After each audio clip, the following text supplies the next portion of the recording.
നെടുമങ്ങാട്ട് 1.5 വയസ്സുകാരനെ അതിക്രൂരമായി മർദ്ദിച്ചു കൊലപ്പെടുത്തിയ അഷ്കർ എന്ന നീചൻ ഒരു പിശാചിൻ്റെ മകനാണെന്ന് നമുക്ക് പറയേണ്ടി വരും. കാരണം അഷ്കറിൻ്റെ അമ്മയും സഹോദരിയുമൊക്കെ ക്രൂരകൃത്യങ്ങളിൽ ഏർപ്പെട്ട ആൾക്കാർ തന്നെയാണ്.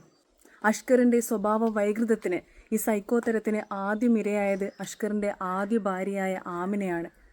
ആമിനെ അതിക്രൂരമായിട്ടാണ് ഈ അഷ്കർ മർദ്ദിച്ചിരുന്നത്. തലയോട്ടി ഭിത്തിയിലിടിപ്പിക്കുക, അങ്ങനെ തലയോട്ടിയിൽ രക്തം കട്ടപിടിച്ച് കോമ സ്റ്റേജിലാവുക. 13 മാസമാണ് കോമയിലായത്. 2 മാസം വെന്റിലേറ്ററിലായിരുന്നു. കെട്ടിത്തൂക്കി കൊല്ലാൻ ശ്രമിച്ചു, എലിവിഷം കുടിപ്പിക്കാൻ ശ്രമിച്ചു. ഇങ്ങനെ അതിക്രൂരമായിട്ടാണ് ശുചിമുറിയിലൊക്കെ ഇട്ട് മർദ്ദിച്ചത്.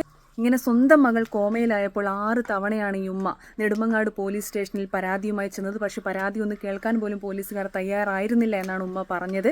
മാധ്യമങ്ങളിലൂടെയൊക്കെ വളരെ ദയനീയമാണ്. എങ്ങനെയാണ് ഈ കുട്ടിയുടെ ഒരു അവസ്ഥ കണ്ടിട്ട് പോലീസുകാർ ഇങ്ങനെ കാണിച്ചത് എന്ന് നമുക്ക് അതിശയം തോന്നും. കാരണം അതുമാത്രമല്ല, പോലീസുകാർ ഒരു കുട പിടിക്കുന്ന അവസ്ഥയായിരുന്നു ഇയാൾക്ക്. കാരണം പോലീസിൻ്റെ ജീപ്പൊക്കെ ഓടിക്കാറുണ്ടായിരുന്നു, വണ്ടിയൊക്കെ ഓടിക്കാറുണ്ടായിരുന്നു ഈ അഷ്കർ. അവിശുദ്ധ കൂട്ടുകെട്ടുണ്ടായിരുന്നു പോലീസുകാരുമായിട്ട്.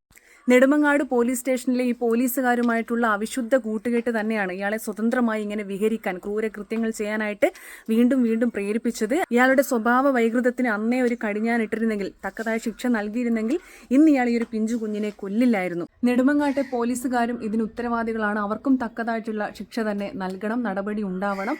ഇനി ഒരു ക്രൂരന്മാർക്കും കുട പിടിക്കുന്ന ആൾക്കാരായിട്ട് കേരള പോലീസ് മാറരുത്.